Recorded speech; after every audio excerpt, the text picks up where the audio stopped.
¿Cómo están, leyentes? Sí, ya sé que sigo atrasada, pero el día de hoy vamos a hablar de mis lecturas del mes de julio. Como les decía en un video anterior de las lecturas de junio, no lo pude juntar en un solo video porque eran muchos libros, pero bueno, vamos a ver. El día de hoy vamos a hablar de los 9 libros que yo leí en el mes de julio. Fueron meses que leí mucho porque vacaciones, empiezan las vacaciones. Y además fueron libros adictivos. No sé si les ha pasado que de repente estás leyendo un libro y agarras otro, bueno, los que son polilectores como yo, y no lo puedes soltar. Entonces por eso son muy diversas las lecturas. Pero vamos a ver qué libros fueron.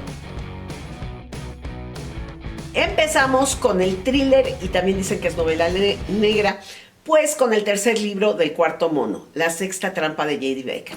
Ya había leído los primeros dos, bueno, escuchado, pues por supuesto que me seguí con el quinto libro. En este quinto libro, pues volvemos a encontrar al detective Potter, al Cuarto Mono, volvemos a saber más cosas de ese Cuarto Mono de su adolescencia, cosas que habían quedado pendientes y teníamos la duda en los primeros dos libros, donde entendemos ya por dónde va la cosa, donde entendemos ya por fin el por qué él es como es o qué está buscando. Pero aquí hay una vuelta en la trama enorme, porque resulta que de repente a la mitad el que es malo resulta que pues empiezas a decir ay pobrecito, y el que es bueno empiezas a creer que es malo, y los del FBI están metidos y entonces ya no sabes quién es el malo, quién no. Y nuevamente capítulos cortos con trama muy ágil, donde siempre hay algo, termina el capítulo y siempre se queda algo pendiente y tienes que colgarte al siguiente. Y además como te va narrando lo que hace el FBI por un lado, lo que es el pasado del Cuarto Mono, lo que está haciendo Potter, entonces se divide la historia y hay varias narraciones. Entonces acaba un capítulo y retomas lo que dejaste que quieres saber de la otra narración, pero el siguiente capítulo vuelve a retomar lo de la primera. Entonces es un libro que no sueltas, que te lo lees en 2-3 días, porque es muy, muy adictivo. Ya leyendo este libro entiendo más el segundo, y a este libro le doy 5 estrellas. Hay cosas en el segundo que no entiendes hasta que lees este libro. Yo les recomiendo la trilogía, es muy, muy buena trilogía. Después, siguiendo con los thrillers, pues por supuesto que si Joel Dicker sacó un libro nuevo, yo lo iba a leer, que es el caso de Alaska Sanders. El caso de Alaska Sanders me encantó. ¿Por qué? Porque volvemos a encontrar a Goldman, que es el escritor de el caso de Harry Quebert, sí, y de hecho este es posterior, está ligado. Los casos que estás por descubrir, o sea, el asesinato y demás, no tiene que ver el de que ver con este, pero sí su relación con Harry Quebert, que se quedó a medias, y aquí pues se va cerrando un poco más. Y también es un suceso que pasó años atrás, otra vez está escrito en 2 tiempos, capítulos cortos, también súper, súper adictivo. Es un libro que tú lo ves y dices, está chonchísimo, pero yo les juro por el osito mismo, 586 páginas, que me lo leí en 4 o 5 días. 4 o 5 días. Y además te deja ligado a otro libro del autor, que es Los Baltimore, donde sale el mismo personaje. Entonces va a ser como que una trilogía de este personaje, aunque están escritos en distintos momentos, porque Los Baltimore ya está escrito, el de Harry Quebert ya, y ahorita el de Alaska Sanders. La forma de leerlo según la historia es el de Harry Quebert, Alaska Sanders, y después Los Baltimore.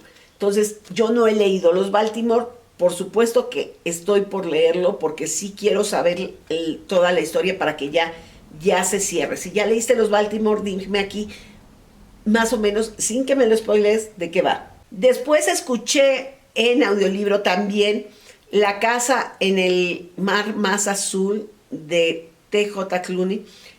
Es un libro que me encantó. Es un libro que me encantó. Hay gente que dice que siente que le falta más emoción, por decirlo así. Hay gente que dice que es parecido a otro libro. Yo no sé, a mí me encantó. Ya ven que esto es subjetivo, porque es un libro, para empezar, que te habla de un mundo de fantasía, un mundo donde hay niños mágicos, pero no todo el mundo tiene magia. Y estos niños mágicos, muchos de ellos son huérfanos, y hay hogares donde viven estos niños mágicos. Y vamos a encontrar a el personaje principal de la historia que va a checar que estos niños mágicos estén bien tratados. Pero de repente lo mandan a una isla, a una casa especial, donde hay casos extremos de niños mágicos. Con decirles que uno es el hijo de Satanás, ¿sí? Santi. Y bueno, es una historia que me encantó para que niños de 8 o 9 años puedan leer, porque te habla de quitar las etiquetas, de aceptar a la gente como es, de no poner una etiqueta y definir que una persona eso debe de ser porque yo creo por donde viene, por lo que es. No, te habla de la inclusión y ese mensaje me encantó. También en audiolibros, y fue el mes de los audiolibros, leí El peligro de estar cuerda de Rosa Montero. También muy, muy buen libro. Al igual que otros libros de Rosa Montero, no es una novela, no es una historia, sino es Rosa Montero que está hablando, reflexionando con ella misma y nos comparte esas reflexiones sobre lo que es ser un escritor, sobre ese ingenio que tienen los escritores, esa creatividad que tienen, pero que los lleva a vivir algunas veces vidas muy diferentes, con cosas extremas que la gente que no estamos en ese ambiente no vivimos y que hacen que tengan una vida muy diferente, que va muy rápida, o vida con altibajos o muchas veces con vicios. Y te pone además ejemplos de otros escritores, de cómo era su protocolo creativo, por decirle de alguna manera, para crear esas historias que tantos nos gustan. Entonces, si te gusta la lectura, si te gusta leer libros sobre libros, este es un libro que por lo menos yo creo que te va a encantar, porque a mí me gustó muchísimo. Y Rosa Montero, cuando se pone así a pensar y a razonar en nuestras cabezas, es genial. Bueno, y como fue mes de tochos, pues por supuesto que leí Nunca de Ken Follett. Nunca de Ken Follett también es un libro de Penguin Random House, bueno, Plaza Hannes, que es de Penguin Random House, de 837 páginas, incluyendo la hoja de agradecimientos, que además se te van también como el agua, porque, híjole, aquí es cuando dices, ¿Ken Follett ve el futuro o qué? Y sobre todo con cosas que están pasando, que pasaron hace 2 semanas. Les platico la historia de este libro. Durante la pandemia, bueno, ustedes saben que Ken Follett normalmente Los Pilares de la Tierra, la precuela, la secuela, son libros históricos. Pero por lo que ha dicho en varias entrevistas es que pues durante la pandemia, cuando estuvimos encerrados, pues no podía investigar. Entonces dijo, voy a escribir otro tipo de libros. Y este es un libro donde nos plantea la vida actual, pero desde el punto de vista de los políticos más altos de ciertos países. En este caso es de Estados Unidos, de China, Corea del Norte, Corea del Sur, Japón. ¿Sí? Cómo se manejan esas políticas. Y también una agente de la CIA que está asignada en África para encontrar cómo manejan el tráfico de armas los grupos criminales de ese lugar. El libro está dividido en secciones y cada sección es un DEFCON. ¿Qué es un DEFCON? Es el nivel de seguridad que hay en un país. DEFCON 5, bueno, los maneja Estados Unidos. DEFCON 5 es estamos bien. DEFCON 1 es peligro de guerra nuclear. Y aquí vas viendo cómo van escalando las crisis políticas de los países y cómo pequeñas cosas van creciendo y van creando tensión entre los países. Cosas que hace un país que ni siquiera es de los involucrados, pero que está protegido por uno de los grandes países del mundo y que ataca a otro de los grandes países y el otro dice es que no puede ser y quiere tomar represalias contra ese país pequeño, pero entonces quien lo protege toma represalias contra este y así van escalando hasta llegar a un DEFCON 1. Te hace mucho pensar porque pues estamos viviendo la guerra de Ucrania. Hace poco Corea del Norte dijo que ya tenía bombas atómicas y que las podía lanzar contra Estados Unidos. China, la política norteamericana que fue a Taiwán, China dijo que pues no debería de ir porque es como reconocer a Taiwán como país y ellos toman Taiwán como todavía parte de China y que si no iba a haber represalias contra Estados Unidos. Todo eso, cuando tú ves las noticias y acabas de leer esto, dices, Dios mío, pues, es lo que pasó aquí. Y lo peor o mejor de todo es que Ken Follett te hace ser consciente de que vayamos de un DEFCON 5 a un DEFCON 1 depende de las decisiones de 5 o 6 personas en el mundo. ¿Sí? Claro que tienen sus asesores, pero estamos en manos de ellos, porque aquí pues, la gente del día con día ni se entera bien de lo que está pasando. Y como en las noticias dicen una cosa, pero hay que saber leer entre líneas o escuchar entre líneas, porque hay muchas cosas que no se dicen, pero como la gente que maneja esa política, cuando ve la declaración de un político, dice, ah, dijo esto, pero realmente quiere decir esto y esto y esto. Entonces nos está mandando este mensaje oculto. Entonces nosotros vamos a hacer esto, esto y esto. No, no, no. Genial Ken Follett. Se lució. El siguiente libro es un libro de Liliana Bloom. Yo nunca la había leído. Sí, ya sé que es genial, pero nunca la había leído. Y pues decidí empezar a leerla con este libro. El extraño caso de Lenny Golem. Es un caso... Es un libro que me gustó el enfoque que le da la autora, porque es un libro que te habla del bullying, el bullying extremo que está sucediendo ya no solo en Estados Unidos, sino también aquí en México, en Latinoamérica. Un bullying bien distinto. El bullying sí, yo sé que existía cuando yo era chica, hace añísimos, existía el bullying, sí, pero yo creo que el bullying es más preocupante el día de hoy, porque con las redes sociales, con muchas cosas se ha vuelto todavía más cruel y está llevando a niños a tomar decisiones extremas porque no encuentran una salida de ese acoso, de ese abuso que tienen de sus compañeros.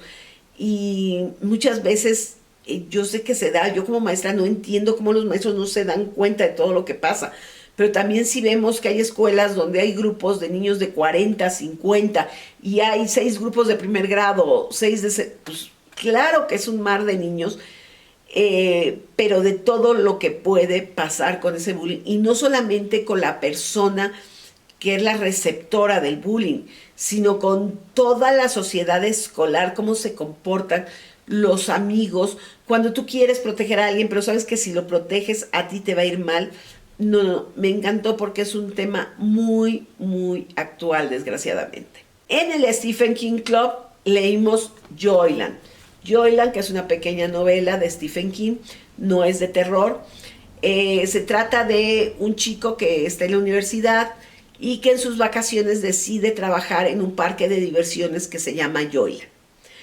En ese parque de diversiones, en la casa del terror, hubo un asesinato hace mucho tiempo y se dice que el fantasma de la chica sigue viviendo ahí. Bueno, entonces es toda esta historia. La verdad es que de los libros que yo he leído de Stephen King es el que menos me ha gustado. Sí, no. 2 estrellas y media, 3 cuando mucho, porque te causa ciertas expectativas y pues de repente pasa algo que ni cuenta te das que pasa y pues ya pasó. Y de repente da un giro la historia y resulta ser que el personaje principal también está interesado en otro asunto que tú no te habías dado cuenta. Y todo empieza a pasar muy rápido. No, me queda de ver mucho Stephen King con este libro. Te plantea muchos personajes, al final no sabes qué pasa con muchos de ellos, que bueno, eso ya los que hemos leído Stephen King estamos acostumbrados a esos finales inconclusos con algunos de sus personajes, pero aquí la misma historia no me gustó. Si tú ya lo leíste, dime qué te pareció a ti, Joyland. Y por último, Olvidarás el fuego, de Gabriela Riveros.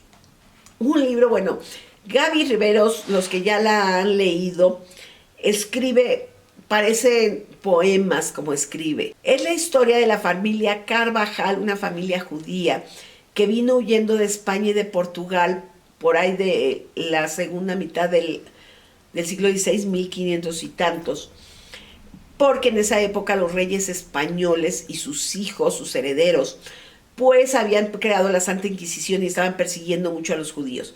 Muchos judíos se estaban convirtiendo al catolicismo, pero eran católicos nuevos, entonces no tenían muchos derechos, estaban siendo checados a cada rato por la Santa Inquisición, y la Santa Inquisición pues no entendía de razones y a muchos agarraba y se los llevaba detenidos.